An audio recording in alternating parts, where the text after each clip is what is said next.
Bienvenue sur Maine Public News Connect. Des reportages inédits de la radio publique de Maine sont diffusés chaque semaine en espagnol, en français, en portugais, en somalien et en anglais.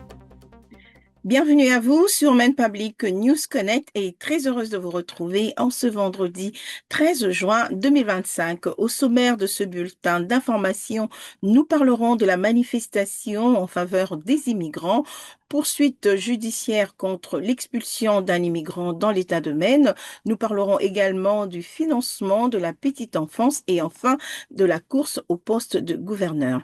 Je suis Victoire Liwanga et tout de suite en détail les principaux titres de la semaine. Une centaine de personnes se sont rassemblées devant le tribunal fédéral de Portland le dimanche soir en solidarité avec les manifestants pro-immigration de Los Angeles. Melinda Swain a déclaré que l'administration Trump allait à l'encontre de la Constitution en ce qui concerne les droits du premier amendement de l'immigration et de la liberté de se réunir.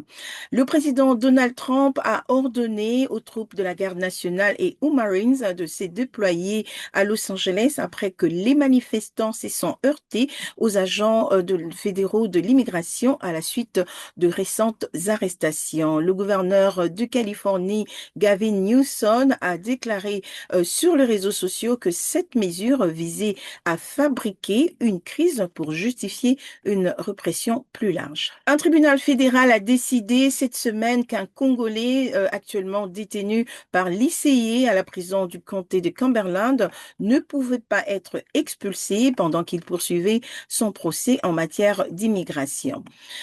C'est la dernière d'une série de démarches juridiques pour Heidi Ambili qui conteste sa détention par l'ICI qui dure déjà depuis plusieurs mois. Les avocats de l'Union américaine pour les libertés civiles de Maine affirment que la dernière ordonnance honore le droit d'Ambila à plaider sa cause devant un tribunal. Ambila demande l'asile car il craint d'être torturé ou tué s'il est renvoyé en République démocratique du Congo en raison de l'origine ethnique de sa famille et de ses activités politiques. Les défenseurs de services de la garderie d'enfants dans le Maine demandent aux législateurs de l'État de rejeter les réductions proposées par la gouverneure Janet Mills pour le programme de la petite enfance.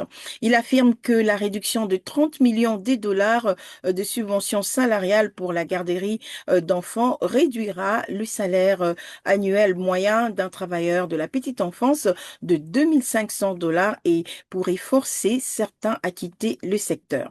Un propriétaire d'entreprise de la garderie d'enfants a déclaré que si les subventions sont supprimées, certaines entreprises pourraient être obligées d'augmenter le frais de scolarité pour les familles. La gouverneure Mills a proposé ces réductions pour aider à équilibrer le budget alors que le revenu de l'État se stabilise. Anna Pingree, ancienne présidente de la Chambre de représentants de Maine et fille de Shirley Pingree, membre du Congrès, a annoncé cette semaine qu'elle se présentait au poste de gouverneur.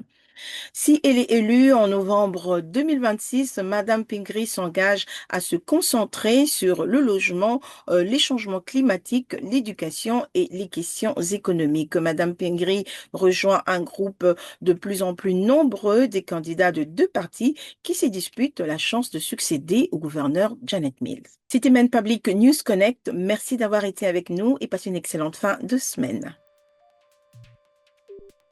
Merci à nos excellents partenaires communautaires pour leur soutien et leur contribution à ce programme. Maine Public News Connect est rendu possible par des soutiens individuels et des fondations à travers le Maine, ainsi que par Seaport Credit Union, Hannaford Supermarket, IDEX, Maine Housing, Coastal Enterprises, CoverMaine.gov, Sam L. Cohen Foundation, Crow et Patricia Ewan et Maine Health Access Foundation. Maine Public News Connect est rendu possible par Crow et Patricia Ewan qui se sont engagés à combler les différences culturelles au sein de nos communautés.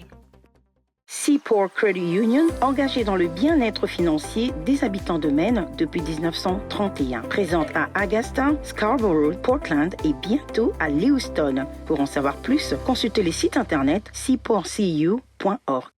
Hannaford Supermarket, qui célèbre la diversité de ses employés, de ses clients et de ses communautés et s'engage à favoriser un environnement accueillant.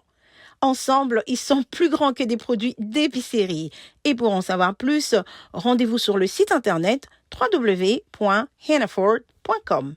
Si vous avez perdu votre assurance maladie ou si vous avez eu un événement majeur dans votre vie, vous pouvez trouver un plan qui vous convient et une aide financière pour le payer sur le site internet coverme.gov.